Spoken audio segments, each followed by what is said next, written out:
एक मित्र ने एक प्रश्न पूछा है। उन्होंने लिखा है कि वे सेना में थे और सेना में रहते हुए उन्होंने कई सारे खेलों में हिस्सा लिया और उसमें बहुत सारे पुरस्कार हासिल किए। वे कई सारे खेलों में विजयी रहे। दुर्घटनावश एक समय एक माइन के विस्फोट में बुरी तरह से वो जख्मी हो गए। प्राण तो किसी तरह से बच गए, पर दोनों पैर इस तरीके से जख्मी हो गए कि काट करके निकालने पड़े। सेना ने उनको निवृत्त कर दिया सेवा से।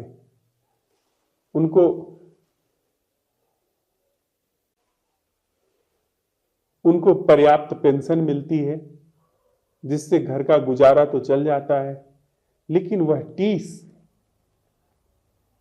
जो कभी अब चल न पाने की है वह उनको खाए जाती है।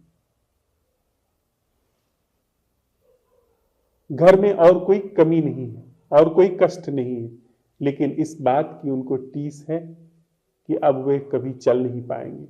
वह व्यक्ति जो वॉलीबॉल, क्रिकेट, फुटबॉल और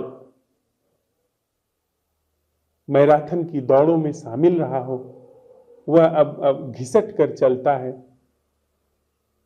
उसके लिए यह बड़े शोक की बात है और कभी नहीं चल सकेगा, यह बड़े शोक की बात है। उन्होंने पूछा है कि मैं क्या करूं।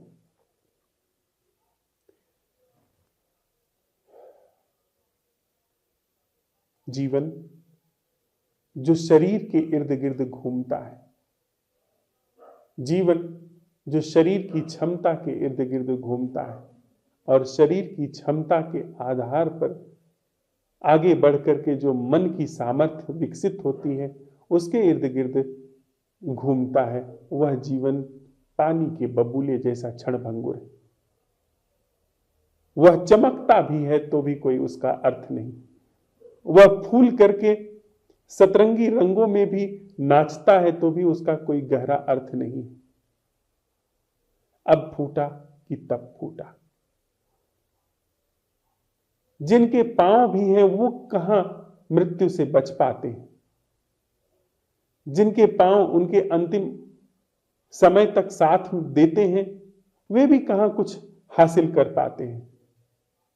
वे भी अंततो गत्वा यहां पर खाली हाथ जाते हैं। वे भी यहां से पछताते हुए जाते हैं, क्योंकि शरीर के गुण धर्मों को मन अपहरित कर लेता है। मन उन सारे गुण धर्मों का अपहरण करके उनका शोषण करना शुरू कर देता है।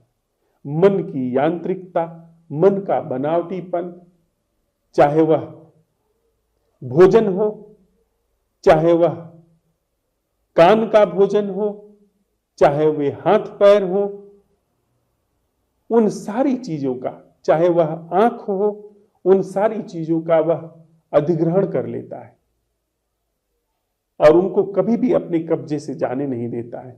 वह कभी भी इस तथ्य का पता लगाने नहीं देता है जिसको हम जागरण कहते हैं, जिसको हम होश कहते हैं, अप्रमाद कहते हैं। और अप्रमाद के बिना जीवन वह न जीने जैसा है, वह तो मरा ही हुआ है। सुकरात कहता है कि अपरीक्षित जीवन जीने योग्य ही नहीं है। वह जीवन जिसे आंख खोल करके जांचा नहीं गया, देखा नहीं गया, समझा नहीं गया, वह तो जीने योग्य ही नहीं। उससे बेहतर तो न जीना है। तो इससे कोई फर्क नहीं पड़ता है कि पैर हैं या नहीं है, आंख है या नहीं है। चाहे आंख वाले हों, चाहे आंख न वाले हों, चाहे अभी पैर गए हैं, चाहे मृत्यु में पैर जाते हैं, एक ही बात है। क्योंकि दोनों ही जीवन, दोनों ही ढंग में जीवन जो भीतर सरक रहा है वह ठीक से जिया नहीं गया, उसको ठीक धरातल पर उतारा नहीं गया। कोई स्त्री है, कोई पुरुष है, कोई बाल है, युवा है, वृद्ध है, कोई अमीर है, कोई गरीब है, कोई संसाधनों से युक्त है, कोई संसाधनों से युक्त नहीं, कोई बड़ा बुद्धिमान है, बड़ा प्रतिभावान है, बड़ा गुणवान है, बड़ा हुनरमंद है, और कोई इन सब से महरूम है। उससे कोई फर्क नहीं पड़ता। भीतर अगर जीवन जागरण को उपलब्ध नहीं हो रहा है तो वह जीवन बस एक यांत्रिकता का ग्रास हो रहा है। तो जो भी हुआ है उसको हमें अवसर बनाना चाहिए। जैसा भी हुआ है उसको हमें अवसर बनाना चाहिए। यह हमारे लिए, यह दुर्घटना एक सीढ़ी की तरह हो सकती है। कम से कम यह इतना दुख दे गई, यह घटना ऐसी चोट पहुंचा गई शारीरिक से कि इसमें कम से कम जाग हो जाए। नहीं तो सोते चले जाते, क्या अर्थ होता। जिनके पास आंखें हैं उनको क्या उसका पता है कि आंखों का सदुपयोग क्या है, आंखें कैसे अपनी ओर मुड़ती हैं। जिनके पास पांव हैं क्या उनको पता है कि अपने घर लौटने का ढंग क्या है। सोर्स की तरफ, वह जो स्रोत है उस तरफ लौटने की कीमिया क्या है, उनको नहीं पता। असल में स्रोत की तरफ लौटने के लिए बाहर के पांवों की जरूरत ही नहीं। तो बाहर के पांव गए सो गए, जाने दीजिए। भीतर वे पांव जो अपने स्रोत की ओर लौटते हैं, उन पांवों का उपयोग करके भीतर उस स्रोत की तरफ हम लौटें, भीतर उधर हम जाएं, और वहां जो जाता है उसका पुनरागमन नहीं होता, वह फिर लौटता नहीं, वह विराट को अर्पित हो जाता है, वह अशेष अज्ञेय को अर्पित हो जाता है। तो जो भी यह अवसर मिला है इसमें जागरण को अवसर हम दें, इसमें जाग का दिया जलाएं, इसमें होश को अवसर दें, इसमें नैसर्गिक अन्वेषण को अवसर दें, असंभव प्रश्न उठाएं, और भीतर वह धीरे धीरे जाग का दिया जलना शुरू हो जाए। और जैसे जैसे वह जाग का दिया जलता है, बाहर क्या है शरीर उससे कोई फर्क नहीं पड़ता। शरीर बूढ़ा है, बीमार है, वृद्ध है, स्त्री का है, पुरुष का है, कोई फर्क नहीं पड़ता।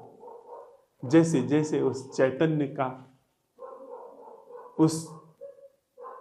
उसकी प्रतिभिज्ञा होने लगती है जो समय के पार है, समय पर बह रहा जागरण, स्वप्न और सुषुप्ति का जीवन बात बात की बात हो जाता है।